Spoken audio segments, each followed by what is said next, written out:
Hi, this is Dan Sullivan. I'd like to welcome you to the Multiplier Mindset Podcast.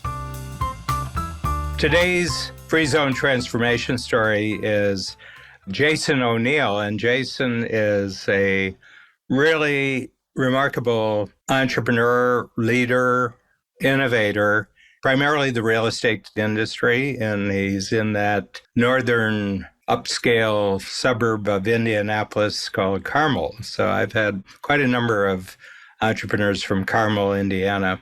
The thing that really impressed me from the moment that I met Jason in his first workshop is that he's a really deep thinker. I mean, he really thinks about things very, very deeply. The thing that I think that has been a partnership between Strategic Coach and Jason is that he got to think really deeply just about who he actually was, rather than maybe some previous structures and processes that he had been through, which taught him who he should be or who he ought to be.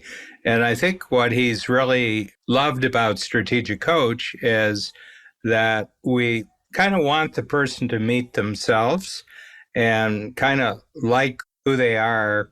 And all of a sudden, he uses the three words, clarity and confidence and commitment. And I think that's just the experience of what happens with an entrepreneur when they put aside everybody else's expectations of them, or people are talking about their potential, and they just, for the best time in their life, they just get to see who they are and what they're capable of and why other people love working with them and why other people love being their customers and clients. Jason O'Neill, and I am the owner of Circle Real Estate in Indianapolis, and I've been in Strategic Coach at least 10 years. Life has always been good, but I would say life is now more exciting because there are more possibilities. Boundless, I think, would be the answer. Whereas previously, I think I would say that I was younger, obviously, but I was just putting one foot in front of the other, move forward without any real vision or clarity as to why. I was moving forward because other people were moving forward, but not with purpose and in my own direction. I was in the signature program at Coach, and right about then, Dan was launching this, and he sent out, I assume it was everybody in the signature program, this set of CDs, right? Back when that's how you did it. It was all these reasons why 10X was easier. And I remember thinking, that makes sense. That's cool. Those are cool concepts. And then I did nothing with it, right? I don't know. It must have been a few years later. I'm not really good with the track record. I just do it. Been enthralled with Dan's philosophies and how he dissects things. So for me, it was I just want to be in the room with Dan. So then I was yeah, I'm in. When you have this 10X mindset, right? First of all, I think the biggest thing that people get not confused about, but might tune out to is 10X is too much. It's impossible, right? But it doesn't necessarily mean 10 times the amount of money or 10 times the employees or 10 times the amount of sales. Oftentimes, really for me to get to 10X, you've got to get simpler, right? Everything needs to be simplified so it clarifies your thinking. Look, anybody could sit down and say, okay, you want to, grow your business by 20%, right? So you got to have some price increases and you got to have 20% more sales, right? That's working harder. But, if you sit down and say, okay, well, let's figure out what 10X looks like. And maybe that's money, maybe it's time, maybe it's freedom, or, doing more or doing less of something, right? Golf, you want to play golf 10 times more next year.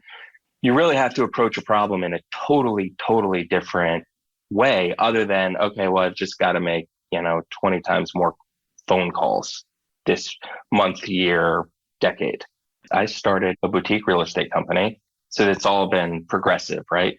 My goal is to grow our agent count by much more than 10X from where I started, but revenue and then the clients that we touch and making the real estate transaction 10 times simpler. And for me, it all started with defining what it is so as a real estate broker, what do you sell, right? And I took this combination of stuff that I learned and coached through Unique Ability and, gaining clarity and thinking about your thinking. And I started to ask some of my clients, like, what do you pay me for? Right. And you'd get a myriad of different answers, right? So to sell my house, it's a tax because I have to. But once we really dug down on it, it comes down to, clarity, confidence, and commitment, right? And these are, non-commoditized things, always focusing on being 10 times more clear, 10 times more committed. When I say confidence, confidence isn't like me being confident, but me giving confidence, right? So what I've found is that my ideal client, what they really want, what they value more than anything is confidence in somebody to do their job so they can go do their job, right? They're super successful in their own right. And the last thing they want to do is be cleaning up after certainly a real estate broker, but an accountant, a lawyer, a contractor. It's that. Give me confidence so I can go do my job. I totally subscribe to the confidence thing, and confidence is a skill, not a trait, and it's a habit. But also, I try to take it and give confidence. It's changed my career. And it starts with the basics. I mean, it really does. I mean, like we've heard before, showing up on time, right? Responding in a timely fashion, doing what you say you're going to do, right? So it's all these little things that build to it, and then you come through. So we had this situation, I don't know, probably about a year ago. And I had some clients and they're looking for a very special house, right? Like not the type of thing that would necessarily be on the market. And we were exhausting options. And, I'd made a lot of phone calls. And right when we were ready to go a different direction, they were maybe going to build. And that was going to be, time consuming and costly. And they didn't really want to, but they want the house they want. I found the right property on the market. And this turned out to be, I'm probably not doing this story justice, but the most expensive home sale in the Indianapolis market with a super famous seller. The buyers aren't famous, but entrepreneurs. And I mean, we got this thing done in 4 hours and had it closed inside of 35 days. When you have the relationship that is built on confidence going both ways, it's really, really impressive. But in my business too, right? I'm a real estate broker. So we're working with other brokers. And that's where your relationship and your confidence to be able to say, if I say it's good, it's going to be good. And it means a lot when you're not instilling confidence. And look, this has happened to me too. I can give you stories of mistakes that I've made and I've had to learn from. When somebody loses their confidence in you, it's tough to get it back. I'll give you an example. I had this property for sale, and this was some years ago. And at the time, it was the most expensive house I'd ever listed, right? So it was important. And I had to be there to show the property to somebody else. Well, this other agent comes, and first of all, she's 45 minutes late, right? What do we say? Show up on time.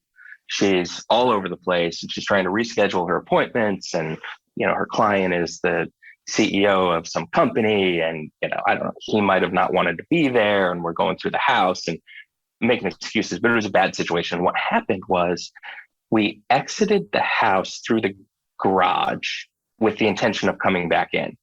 And they were like, we're good. We're going to take off. So now I'm 45 minutes late for my daughter's game. And I run back in, turn off all the lights, and, you scramble to get out of there, probably on the phone with my wife, like, sorry, these people are late. Now it's affecting other stuff. I get a phone call from the sellers the next day who are out of town that their cleaning lady or housekeeper had called. The garage door was left open. And, the husband's Porsche with the keys were in it. And it's just like stupid, and it's a stupid thing, but it leads to, if Jason can't close a garage, how can I trust him to sell a multi-million-dollar property? And it's those things, right? So that's the opposite. And then when you have a situation where you haven't given somebody confidence, that's when they start talking to other people. And that's when it gets too many cooks in the kitchen. It gets bad. I was in the very last strategic coach workshop in March going into the pandemic. It was in Chicago and it was thin, and it got real thin like throughout the day. And then we did the virtual stuff, and the virtual stuff was good. I think that more than anything. So another thing about strategic coach that I absolutely love is that they lead by example, right? Dan, Babs, the whole team, like do what they say they're going to do. And in and of itself, that's a role model to the entrepreneurs that are in the program.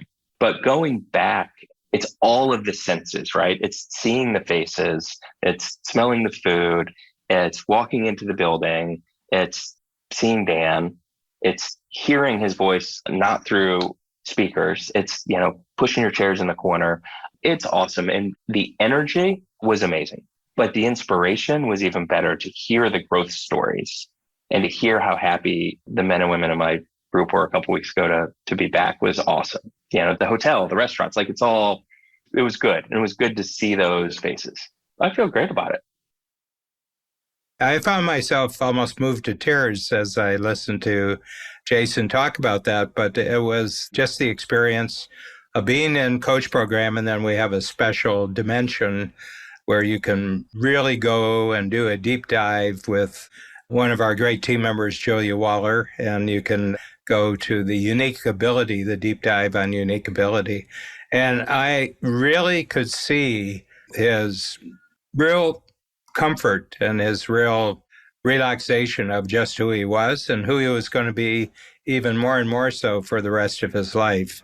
I get an enormous pleasure out of that. I mean, I get an enormous reward as a coach just to not so much that the person buys into what I'm telling them, but they actually totally buy in to what they're telling themselves.